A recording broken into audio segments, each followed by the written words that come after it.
Hey guys, welcome to episode 2. Today we're going to be with Waloz Eduardo Pruneda, and he is a seminarian who is studying to become a priest. And if you do some research on him, you'll find out that he's done a couple of mission trips, including one to Sierra Leone. And that's a big one. I want to get some more insight on that as well. How are you doing, man? Pretty good, pretty good. This crazy. Just find each other on social media. But I'm doing Yeah. well. So I'll give Surviving some the I'll give some insight on how I found you, man. So I have a friend. His name is Brian Ochoa, and he sent me your TikTok. I guess he found you on the For You page on uh, TikTok. And he's like, man, you look just like this guy. So he sent me you, and I was like, what the heck? That's literally me, bro. Um, yeah, that was crazy, man.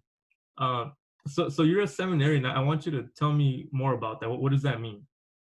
well, a seminarian is a man that is studying to become a priest, and basically views we are the same like another normal people, just with the title, like because we are studying to become a priest, and that means we are in a seminary. It's like a school for training priests, and basically here in the US is more formally when you enter to theology, which is you are studying a master's. It's like grad school, but also some parts of the US they still having like philosophy. So that's it depends on which part of the United States you are living, and we call diocese, which is like the territory where you are living. So but yeah, pretty much as I'm like somebody who is in a house Mhm. studying to become a priest or get training to become a priest. How long is the school to become a priest? How long is seminary? Well, it depends on, for example, in my case, I started when I was in high school. So, but formally, you have to finish your BA. So we have guys who finish their BA on different fields, and Mhm. after that, they have to complete because they don't have philosophy. They have to do 2 years of pre-theology before Yeah. grad school, just to cover some classes, and then they have to do 4 years of theology and 1 year of internship. For them is 7 years, for example. But if you just graduate from high school and you want to go to the seminary, you have to do your BA on philosophy, which is 3 to 4 years. Interesting. Then you skip your 2 years of theology and you go directly to theology one. So pretty much you can, at the end, you will do like 9 years of seminary. Interesting. 9 to 7, That's it a long depends time. on. Yeah, that's something that I wanted to ask you about. Like, how many of these classes are philosophy classes? Because like when I was in school, I mean, I'm still in school now, but the first couple of years there was a lot of philosophy that I took, and Mhm. like psychology classes and all this, and it was a lot of theories on religion, and you had Kant and you had Sigmund Freud and all this. Yeah. So most of it is philosophy from the way you describe it, right? Yes. Interesting. Well, Okay. Uh, yeah. For example, one good thing of me, I would say, being in Los Angeles area is that we don't have a seminary of philosophy. We live in a house, but we go out to take classes. For example, I went to a community college, and right. I had like classes that are philosophy classes are not really linked to religion, and Right. it opens more your mind than when you just go to a Catholic school or like a seminary then where they have philosophy classes, because everything reduces just in the Catholic view, which is good, but also we have to have different views and just in philosophy, because that's the base for theology. Right, right. Interesting. So, in your case, what was your BA in? Was yours in philosophy as well, or how was yours? Mine is liberal arts, and we did emphasis on philosophy. Of course, we have to have some philosophy background, and you choose the other one. I choose psychology because I like it since before, and I wanted to do something also in the field. So I had the opportunity, but my BA is liberal arts. Liberal arts. Interesting. That's awesome, man. Psychology and philosophy, those are two very beautiful fields. Like, Hmm. they're probably my two favorite fields. If I wasn't studying what I'm studying now, that's what I'd be studying as well. Um, so I want to ask, so how do you get chosen to come to United States? Because you were born in Mexico and you come Yes. here and now you're a seminarian. How does that whole thing work out? Well, long story short, I started in Mexico in high school seminary. Mhm. Then in my hometown. I'm from San Luis Potosí. Then I moved to Mexico City, and I was living there for 2 years. At the end of those 2 years, I started like asking myself if I ever really want to become a priest. So I took a leave absence for a couple months from the seminary to figure out what I want to do.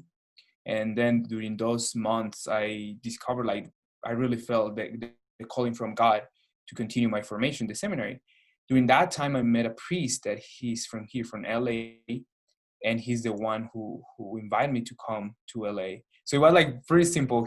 One day he emailed me and he said how I was doing and everything, and I told him like I was planning to go back to the seminary because I really missed it, and I thought it was just like that was for me. The seminary was for me, and he asked me, why don't you come to LA and just try a different culture and everything. And during that time, I visited, the first time I came to the US, I was in Oklahoma. I stayed there for a couple months working also in a kind of mission with the Hispanic community. Interesting. Still in the Catholic Church. And after that is when he invited me, and I go like, okay, I will try. But I wasn't really sure if I wanted to come to the United States to live in the United States, because I never thought, it's never passed through my mind like coming to the US to live. And he's the one who invited me. So this guy that invited you, I know that to get into St. John's Seminary, somebody has to appoint you or somebody has to recommend you, right? Was he the one that recommended you in this case? Yes, pretty much. Before I entered, I had to like complete like English school and like pass a TOEFL test and prove that I had like good English to enter to college. And pretty much a priest has to recommend you to enter to the seminary. They ask more people, and you have to go through a long process. It's like psychological evaluations, different interviews. So there are two sections. Like first part, you have interviews with specific people, and you just ask you like general questions like about your background and like how do you feel called to the priesthood, or why you want to become a priest. Right. And then when they approve that, then you have the second round, and then again you have different meetings, and then you have a psychological evaluation and some other tests that to prove that you are like a healthy man that can enter like physically but also psychologically to enter to the formation. Interesting. That's interesting. So I want to ask, what is the culture shock that you experienced when you came to the United States? Something that was like totally different. Okay, well, besides the language, but the first time I came to the United States, I was living in Oklahoma, and I think, like being far from my family, the weather. I remember like over there, it's like snowy, like it snows from like almost November until like April. So it was crazy. I think the weather was for me the most difficult and challenging because I am from a place we never see snow. And second, the culture, because here, the United States is more individualistic. Yeah. So as Mexicans, we tend more like to be with our families and always being around with people. But then here is more individualistic. So you have to learn to live more like by yourself. And people care more like by themselves. In Mexico, when you go, everybody say hi to everyone. And here is like kind of like, everybody has their own world. And that was very sad for me because I said like, I don't speak the language very well. And I was like very like shy to speak. And then to try to communicate with other people, and I was thinking like they would judge me. And most of the time, people not even judge me because they understand like he's learning. But I was more for my side, but it's still. And I think here the way of living, like here, you want to go somewhere, you have to drive your car. In Mexico, you just walk outside of your houses and you can go anywhere. So it's another thing. Like it was like more inside of a house and being outside doing stuff. Yeah, in Mexico, it's very connected. Like everyone, like you go to a party or you go somewhere, you go to someone's house, you have to say hi to everyone, and then you have to shake their hand, and sometimes you greet them with a kiss too, a kiss on the cheek, right? Yes. And when I came to the United States, I'm like, nobody does that here at all. Yeah. It's like weird, like. Yeah, and I don't know if you ever had a chance to go to New York, but that's where you see it more. Nobody talks to nobody. Like everyone is on their own. Everybody got their heads in, walking away. Like nobody even connects that much. Yeah, and the good thing is like when I came to LA is more like Mexican, right? Part. Like we have a lot of Mexicans, and still in the Californians, I would say they are more warm than the other parts of the United States. So that was a good thing. And plus, we're like in the religious environment, it makes easier a little bit. Right. That makes sense.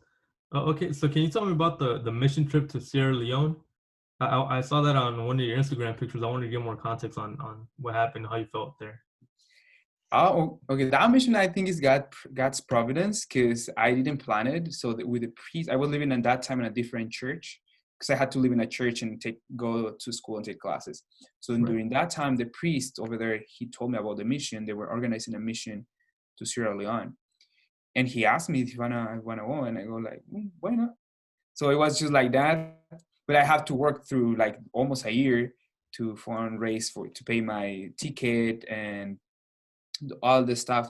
So that was the first like step. Then getting over there, and that I think was very shocking to see the difference, that like huge difference, because I'm from Mexico, from a small town, and you when you grow up, you think, oh well, we are poor because we don't have this, we don't have that. But when you go in a country when people really don't have anything, you go like, wow, I complain about so many things, and these people they had nothing, and they're still like happy, and we are always worried about a lot of stuff. So the first thing when I arrived there, it's like I take a plane from here to Chicago, Chicago to Brussels, Brussels to Sierra Leone, and the capital city is called Freetown. And for people in Africa, it's like you're not going to spend money in buying soap or deodorant or toothpaste. Like that's too expensive. So it was funny because I thought as for the first thing when I got out of the airplane and I entered to the airport to do all the immigration process, I thought like, oh shoot, I forgot to put the other end. But it wasn't me, it was the people. But the people don't realize it because for them it's normal how it's sent. But for me it wasn't, and so it was so funny. I was like, I applied the one like you go like, shoot, and I go like, but this is not me. So I realized it was the people. So, and then a priest went to pick me up, a priest who lives there. He's a Mexican priest and he lives there. Beautiful work he does over there. It's not just about religion, it's more like also like humanitarian help. Just go through the streets and thinking like this is a capital city. They don't even have like electricity. Yeah. They don't even have like or like outside you see the stores and like people. It's like a completely different world. Because like people for there, they have only electricity from 7 p.m. to 7 a.m. And then some people have access to TV, so it's kind of movie theater. You pay to watch TV in whatever they're watching in their TV. The people who have money, so it's crazy. So, and it's a lot of people on the streets, like crazy. People drive crazy. So that's the capital city. But then we moved to a village, small village called Mange, in the middle of on the side of the city. It was close. It was like 23 minutes away. Yeah. It was a beautiful place because you see the houses, like simple houses. And for me, it was very shocking because we were like, I don't want to be here because, being, especially in the United States and having everything and then see how the people live. Right. How can somebody can live like this? And then that's the time when you ask like, okay, like God, like, do you really exist? What's going on here? Like these people need a lot of help. But that the second day, I think one of the most uplifting things was to meet the kids, the little kids. They are very joyful. Yeah. And that for me was like, okay, this is the place I have to be. I want to be for the summer because at the beginning I was like, oh shoot, I should not come. What am I gonna do here? And it was very depressive. I would say like very depressing, just like to see it. But as soon as you have contact with the people, you see how happy they are. So the kids, we have the kids like every day. So pretty much I have to sleep on the floor. We live, they separate the boys and the girls. So we slept in the priest's house and the girls slept with the nuns. So the nuns run a school, Catholic school over there. But actually anyone can go to the school. Like, it doesn't matter if you're Catholic or not. It's for the kids, like elementary school. And it was beautiful because pretty much we have to help them to feed the kids. So they feed the kids, they give like a lunch. It's pretty much is rice. And for most of the kids, it's the only meal they have during the day. Oh, wow. So if they don't go to Catholic school, because the public school, they don't give any meal. Some Muslim schools or other Christian denominations, they help them. But, like, that was for me like, wow, if they don't come to school, they don't eat during the day. Yeah. So that was very sad for me. But then I realized how the kids were happy. Like we took some school supplies. Even with the school supplies, they were happy. They just give you just a pencil or curl pencil, and they were like so thankful. And I'm talking about kids like from 6 years old until like 13, 14 years old. Like you don't see a 14 years old here in the United States like happy because you gave a color pencil. Right. And it was funny because then during the classes we have to just help, and they speak English, but then obviously they have an accent, and because it's British English, but then the African accent, and then I have an accent, so we have to have somebody who translated for us during the classes. And that's the official language, but the language the village speaks is called Tibni. So if the kids don't go to a public school or a Catholic school, they don't learn English. Wow, interesting. So they speak only Tibni. So then our morning was spending at the school, helping just out whatever they needed, with the kids to color some stuff, do some activities, and like just like taking care of the kids also because they eat the crayons. Wow. Anything that is different for them, like they saw the crayons and they want to try it, they taste it, and some of them are hungry.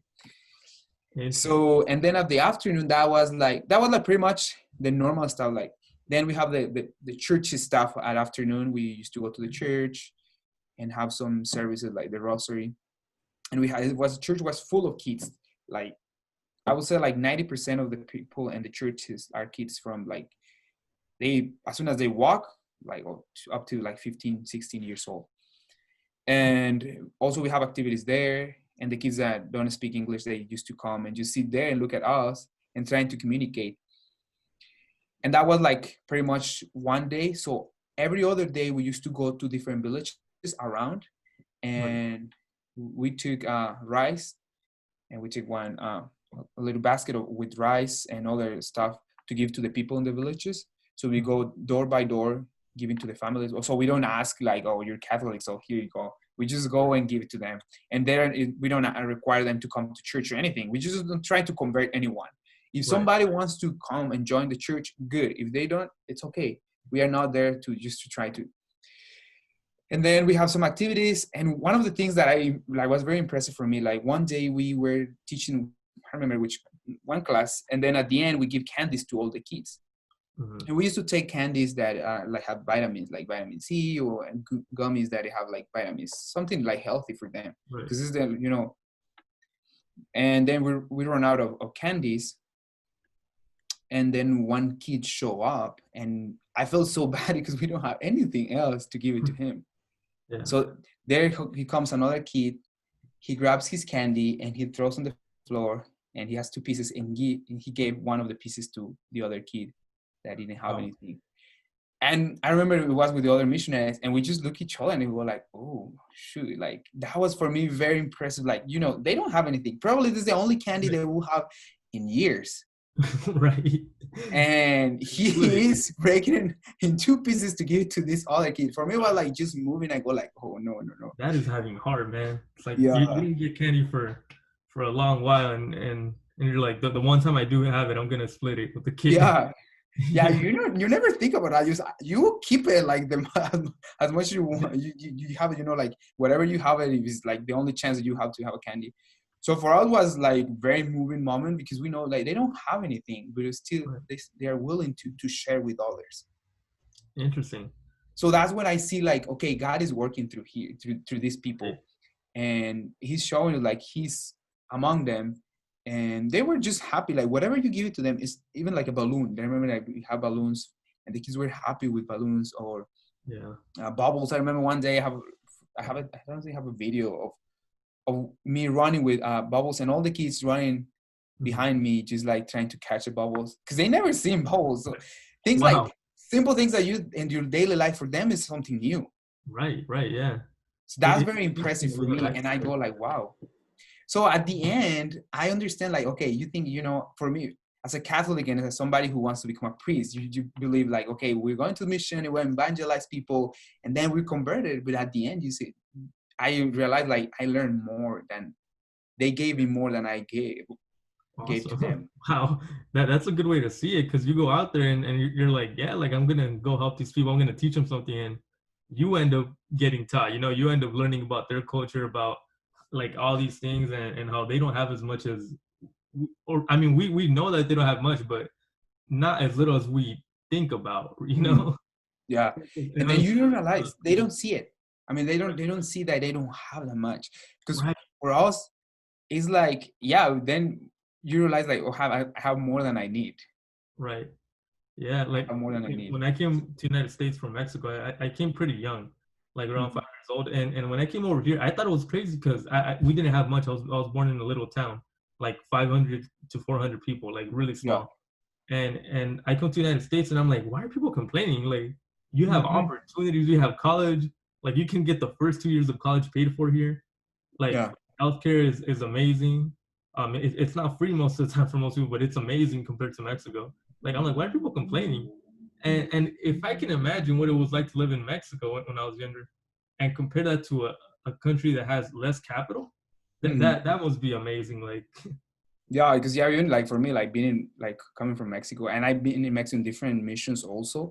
yeah, Like yeah, I have missions where I like, we went to places where people doesn't have, yeah, much, but it's still like nothing compared with Africa. That was like crazy, just a different world, and that opened my eyes in many sense. Like just now, like my church stuff, but also as a person, like yes, me Eduardo, what I'm getting from this? Like it's not just, yeah, it's beautiful, and we're talking about God, and we just like singing kumbaya and everybody's happy. No, I like, also like I understand that for I don't know, for me it's like not just like the faith part but also the whole person, because at the end, then he comes with theology, like we are not just like bodies, or we're just not soul, we are both, the combination of both. So for that people, that was the needed for them, like to combination of both, like help them with this, with studies, like with any school supplies that we can. We also took sandals and food for them, but also the spiritual part. But we never like trying to force anything, like, yeah, you have to come, or since we gave you, you have to come to the church. No. So there's people who still like been for years coming to the school or working at the school or just getting like some food from the church, and they're still Muslims. 90% of people over there are Muslims. mhm. So Wow, yeah, that that's the was. next question I was going to ask you. Well, what are the major religions in Sierra Leone? Because I know that most of Africa is Muslim. Mhm. So you said 90% of Sierra Leone would be Muslim? Yes. Interesting. So did they have a clash with that when you come from a different background and you're telling them different foundations and different scriptures and all that? Thanks to God, no, no, because I don't know, they are non-extremists, like on, because pretty much our media shows the Muslims like are crazy guys who want to kill anyone who is not Muslim, but no, they were like very open, like very respectful, also with the priests Hmm. and any activity, because yeah, it's like a minority over there, the Catholics or Christians, because not even Catholics, because among the Christians we have Catholics and other Right. denominations. So they were very, very, very, because they are very thankful for what the Catholic Church has have done over there, because we were helping in a school, but also I spent a month, and once a week we used to go to different parts to visit the missions that the nuns have over there. They have a hospital, house for girls, and also school for girls, but also they teach like how to sew with some like, like to learn something to do. Yeah. So they are very thankful for that, because all the development in Sierra Leone is thanks to the missions, like the Christian missions. Right. Wow. Interesting. So some people like there's this view of the United States that they're kind of imperialist and then they try to show like other countries like the right way to live and